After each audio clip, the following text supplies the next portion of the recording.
Welcome, travelers, to my realm of nightmares. Allow me to be your personal assistant. Come in, take a seat, get comfortable. For when you step into my realm, there's no stepping out. Hello, travelers. PA Nightmares here. I've noticed that over 30% of my viewers are not subscribed to the channel. So, if you're a new or a returning viewer and you haven't subscribed to the channel, please consider hitting that subscribe button. And if you like what I do, liking the video and commenting as well, as it really helps push this video into the algorithm and it really does help the channel grow. Well, I've taken enough of your time. On to the main event.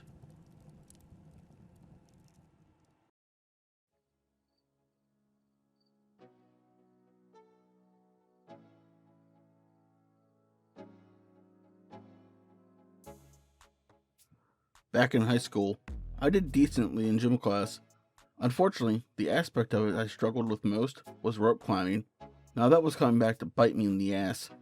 We secured the rope to an old bedroom, which was too long to fit through the window horizontally. Then, using an old metal chair, Drake shattered the window. Since the hospital is older, the ones here are easier to break. Flurries fiercely whipped against us. I was already having second thoughts, and this only reinforced them. "Are you sure about this?" I shouted at Drake over the roaring wind. "Just make sure to hold on tight," he replied. "I'll go first. When I make it, I'll tug on the rope." We watched him jump backwards out the window, instantly becoming obscured by the snow. The bed frame was dragging, scraping across the floor. I was afraid it would be pulled out the window, sending him to his death.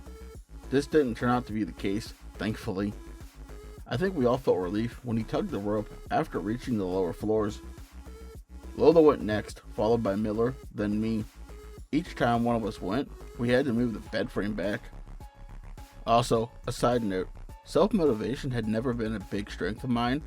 Taking a deep breath, I grabbed hold of the rope, then hopped out the window. As it turns out though, ice makes things slippery. I felt my hands slide fast down an icy cord. A number of "oh shit" escaped my mouth as this was happening. Luckily, I managed to swing myself onto the lower floor at the last second. "Took you long enough," Drake told me. "Fuck you," I replied between heavy breaths. He rolled his eyes in response. When my lungs settled down, we checked if the coast was clear, then made our way into the hall. "What's that?" Lola asked, picking up a piece of paper she noticed along the hall. It was one of the scavenger hunt flyers. "That means there might be people down here," she continued. We should go and find them." No," I told her. "We should get the hell out." "And leave them here?" "Okay, first off, how do we know they haven't already left? Secondly, how do we know those things haven't gotten to them?"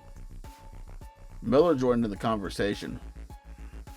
"Look, I know how you feel about this, Lola," he said, "but if we escape, we have a better chance of getting help for anyone still trapped here." The look in her eyes was that of a person desperately trying to think of a good counter-argument and having none come to mind. Reluctantly, she agreed. Another problem we're having now is lack of food. Drake and I ate a good bit before the scavenger hunt, plus we brought some nutritional bars with us. Lola and Miller also happened to bring snacks. Unfortunately, we went through them last night. Only crumbs remained. My stomach rumbled as we were walking. "This bites," I complained to Miller. "Why didn't we bring more food with us?" "Because we didn't know any of this shit was going to happen. Now shut up and keep moving." "Is anyone else noticing something off?" Lola asked. My first instinct was to reply, "What isn't off about this place?" Instead, I kept my yap zipped. "What do you mean, Lola?" Miller asked. the floors and walls, don't they seem newer than where we've been so far? She was right. I mean, we knew some renovations were done to make the building somewhat functional. However, the hospital up to that point was mostly run down with junk scattered everywhere. Where we're now looks brand new. So, is this a good or bad thing? I asked. Granted, it was a welcome change and certainly a lot warmer. Then again, it didn't take a genius to figure out whoever had this place fixed out was also probably connected to those monsters somehow. Only one way to find out, Drake said. It wasn't long before we came across a room with an open door. The ones that we'd seen up until then were locked, so we decided to go in for a closer look. Holy fuck! The words came out of my mouth in sort of a whisper scream. The room in front of us was a mess. Clearly there was a struggle. What was the most ominous was the broken straps attached to the bed. Whatever happened there, we didn't want to know. Hey, look! Lola exclaimed. She was pointing past Miller's foot. Something was sticking out from under the bed. It's one of the flyers, she told us after picking it up. So, does that mean the other contestants were kidnapped? I asked. It seems that way. Hang on, there's something stuck to your shoe. I checked, and it turned out there was a keycard attached to my sole. Oh, cool. This'll come in handy. I pocketed it, and we left the room. It didn't take long for us to hear someone coming near us. It sounded like two people wheeling something. We overheard a brief conversation between them. Do you think this one will be a dud too? Roger said he made some adjustments, so hopefully this one doesn't turn out like the others. It better. I swear we've been going through these people like hotcakes. There was a tense moment when they rounded a corner that was so close to us. Luckily, we weren't spotted when they passed by. At least, we wouldn't have been if I didn't sneeze. In my defense, it came out of nowhere. My body gave no warning. God damn it, Gus, Drake hissed at me. The two men rounded the corner towards us. We acted fast, hitting their heads with our chair legs, knocking them out. They appeared to be wearing uniforms of some kind. A symbol was on their shirt of an eagle surrounded by a sultry night sky. Do you recognize this? Miller asked Lola. She shook her head. We searched them, finding some guns and tasers on them, as well as some key cards that were different from the one we found. I may have also taken credit cards and cash from their wallets when nobody was looking. Jesus Christ, Drake exclaimed. My breath caught in my throat when I saw what he was seeing. What the men were wheeling had been a sick man strapped to a bed. Actually, sick is an understatement. He didn't seem like he should have even been alive. Honestly, we thought he wasn't until we noticed his chest rising and falling. He was emaciated, with yellow pulsing veins running up and down his body. What did they do to him? Lola asked in a hoarse whisper. As in response to her question, the man's eyes opened. It freaked me out the most because they seemed as if they were on the verge of bursting. We could see yellow pus in the whites. I think he's trying to say something, Miller said.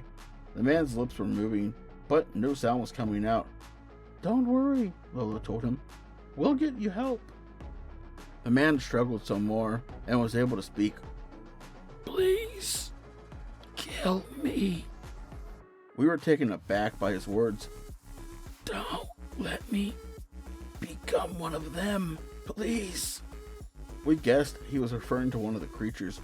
What did they do to you? Miller asked. Experiments. Get out while you can.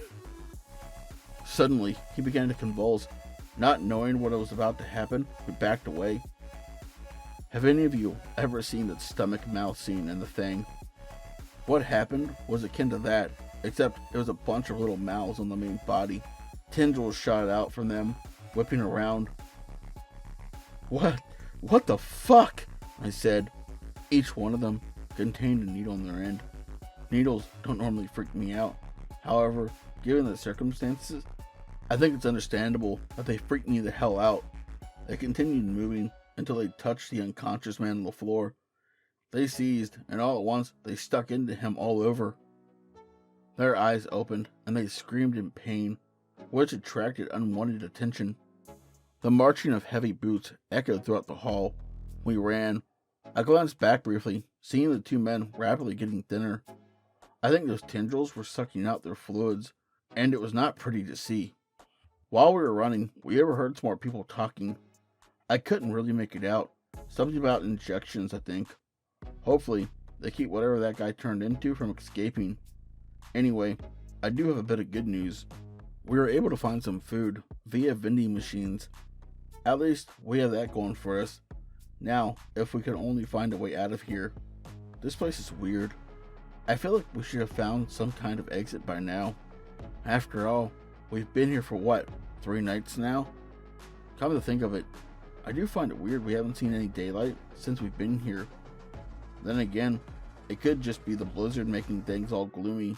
In any case, I'll keep updating. See you tomorrow.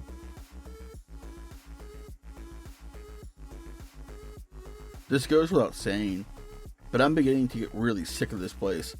Shit went south fast after my last update. We found a decent place to rest up for the night, or we thought we did. It was agreed upon that one of us would keep watch, and that we'd rotate every 2 hours. It was halfway through my shift when rattling came from a nearby vent. At first I ignored it, but then it was followed by shrieking. Now, I'm starting to suspect the cause was not due to a faulty wiring. This realization came with ever-increasing nervousness. "Guys," I said in a sort of yelling whisper. They didn't respond, so I repeated myself a little louder. "What?" Drake groggily asked. He, along with Lola and Miller, bolted upright. The sounds continued getting closer as we got ready with our weapons. Something banged against the vent, denting it outward. Another bang, and it came loose. Peeking out at us was what we initially thought to be a pair of human eyes. This assumption was quickly disproven. While the thing looking at us had been human at one point, it wasn't now. That is, unless there are people with insect-like mandibles in place of jaws, not to mention the many arms in place of legs with lengthy overgrown yellow nails. It was sizing us up, and yours truly was the unfortunate object of its focus. "Why does the ugly thing have to be looking at me?" I asked, brandishing my weapon in shaky hands. "So you'd rather it be one of us, you asshole?" Miller replied. "It's not what I meant. I was just..." It lunged at me. I let out a scream that sounded a bit more high-pitched than I'd like to admit, then reflectively thrust the sharp end of my chair leg forward. While I did manage to stab its eye, that didn't so much as slow it down as it tackled me to the floor. It was only by virtue of the chair leg sticking from its eye and me getting a leg under it that I was able to keep it from tearing into me. "Do something!" I yelled. My vision was obstructed, but I could hear a lot of stabbing going on. There was a sort of crunching squelch, and the thing fell silent. I pushed it off, quickly scooting back. We didn't have time to catch a breath, as the thudding of many approaching boots was coming towards us. The next thing I knew, we were surrounded by armed guards in SWAT-esque armor. "Oh, good going," Drake told me as we were being forced to walk with our arms up and guns pointed at us. "How was this my fault?" "I don't know. Maybe it's because you kept screaming your head off back there." "And you didn't?" One of them told us to keep quiet. I could tell Drake wanted to utilize his colorful vocabulary to retort. Luckily, he managed to hold his tongue. Our phones were confiscated, and we were each taken to separate rooms. "Let me go," I demanded. It was met with a moment of awkward silence.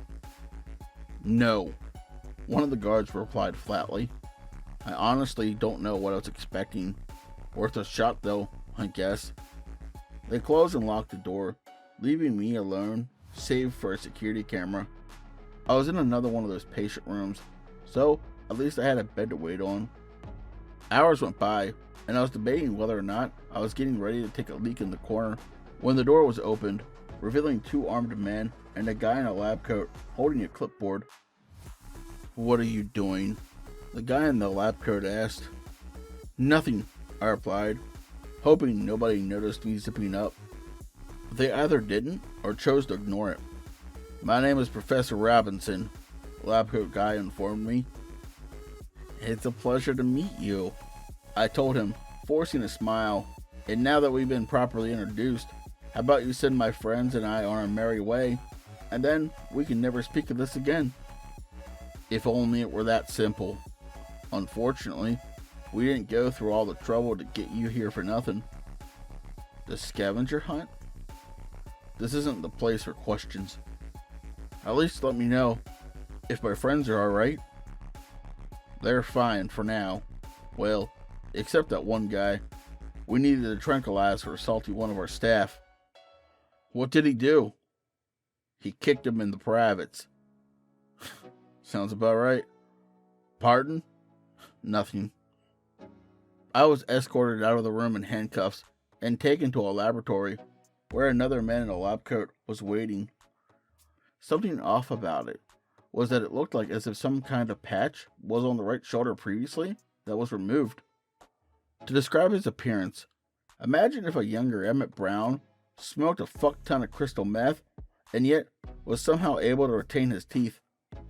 He was surrounded by medical equipment, and jars of clear blue fluid, which I quickly realized with apprehension, were filled with different body parts. Well, he said, grinning like the leader of a cackle, sizing up prey. I do hope you've been enjoying your stay, Gus. Somehow, I got the feeling getting on this guy's bad side wouldn't be a good idea. It's kept us safe from the cold. I'm sorry. Who are you? Call me Dr. Erickson, and I'm the greatest scientific mind. Unfortunately, many people fail to recognize my greatness. Sorry to hear that. What exactly are you trying to do here anyway? I'm glad you asked. If you must know, I'm working on pushing humanity to the next level of evolution. I'm sure you've already met some of my experiments. If by met you mean nearly gotten torn apart by them, then yeah, I wanted to say. Instead, I was a bit more level with my response. A couple. What exactly are you planning to do with them? For now, my preliminary objective is revenge. Against who? I used to be part of the government branch until they tried to have me eliminated. Why? I managed to locate the files they kept on me. Can you believe that they had the nerve to put down that I, quote, show signs of acute mental instability? My eyes were briefly drawn to a jar containing a severed head with its eyes gouged out before focusing back on him. Can't imagine why, I replied, not wanting to meet a similar fate. Indeed, you seem very sensible, which is why I am offering you a choice. Really? What is it? For you and for your friends to be my next test subjects. I'm close to making a breakthrough. If I may ask, what is the alternative? Being a meal for them, getting thrown out into the freezing cold. Alternatives are a cruel mistress. Is there an option where my friends and I leave safely? I asked. He sighed. If only, but you've seen too much. I have to consult someone on this decision. He then turned to the aforementioned severed head in a jar. What do you think? Despite its lack of reply, Erickson kept nodding his head for several seconds. I got the strong urge to slowly back away, then run like the wind. I would have done this if it weren't for the guards outside. Yes. It's so simple. It's genius. Why didn't I think of it? He turned back to me, smiling wider. I take it you got an idea? I asked, slightly leaning away. Indeed I do, thanks to my wife. She's so smart. Wife? Oh? Up until now, we've only been combining biological subjects. However, we will now be combining organic, as well as artificial materials. When it dawned on me what he was implying, involuntarily I began to slowly back away. That sounds fascinating, but I don't think we're the right ones for it. Nonsense. This'll be great. He called some guards and ordered them to tranquilize me. I tried dodging, only to be immediately hit by 2 darts. I found myself naked and strapped to an operating table. What are you crazy motherfuckers planning? I heard a familiar voice yell. Drake? Gus, man, I'm glad to see you. Well, not see, hear, but you know what I mean. Same here. These bars are cold. By the way, I heard you kick someone in the dick. 2 people, actually. Ha! Nice. Can you move your head? No. Me either. Do you think Lola and Miller are doing any better than us? Hell if I know. The door opened, and in came Erickson and Robertson, along with some assistants. Each wore masks, gloves, and those shower cap looking things. We understand your confusion, Erickson told us, but much like your 2 friends, you are about to be brought much closer together.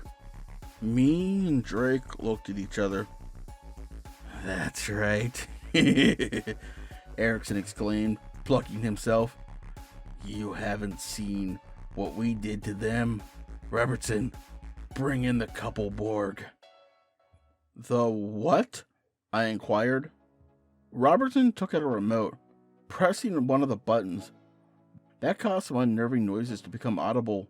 There was a machine whirling, accompanied by raspy breathing. In stepped something that I don't think I'll ever see topped. And what the fuckness? It was Lola and Miller, only they were fused together in one cyborg body. It's like they say. Erickson cackled. 2 heads are better than 1. Given their current state, the fact that they were functioning at all was a miracle.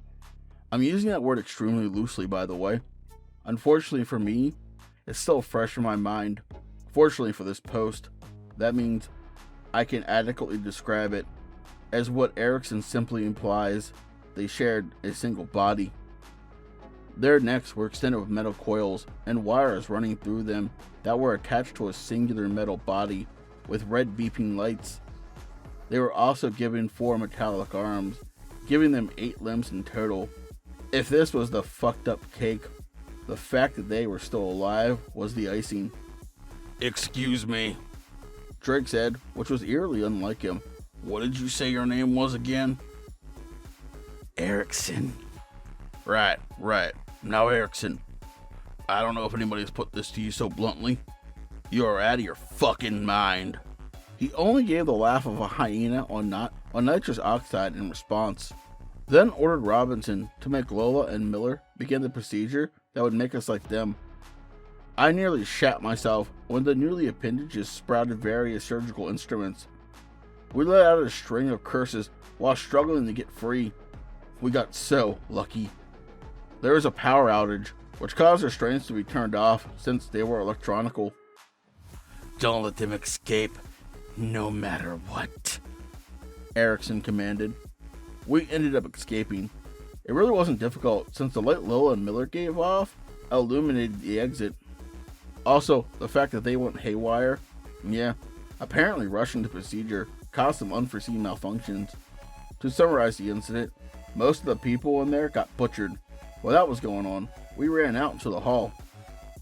We kept running until we needed to stop and catch our breath. That was way too close, Drake said in between heavy breaths. Drake? What?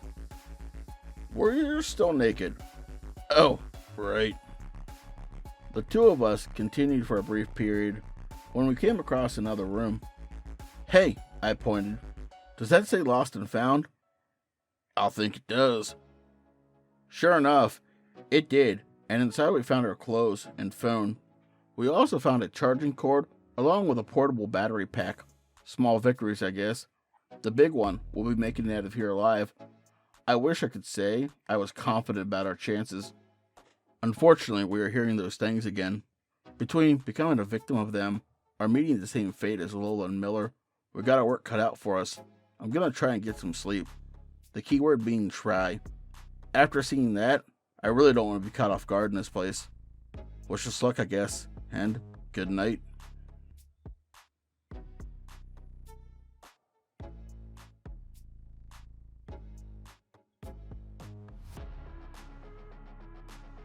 I would like to thank tonight's author or authors for allowing me to use their works. If you enjoyed this, the authors' links will be in the description below. Please check them out and let them know PA sent you. Also, if you like to walk around representing my realm and gaining new travelers, the links to my merch store, my website, and all my other social medias will be in the description below. As always, I'd like to say a special thank you to all my lovely Patreons. All of their names will appear on screen. I'll make sure to put all their links in the description below so you guys can check them out as well if you'd like. But as always, travelers, once you step into my realm, there's no stepping out.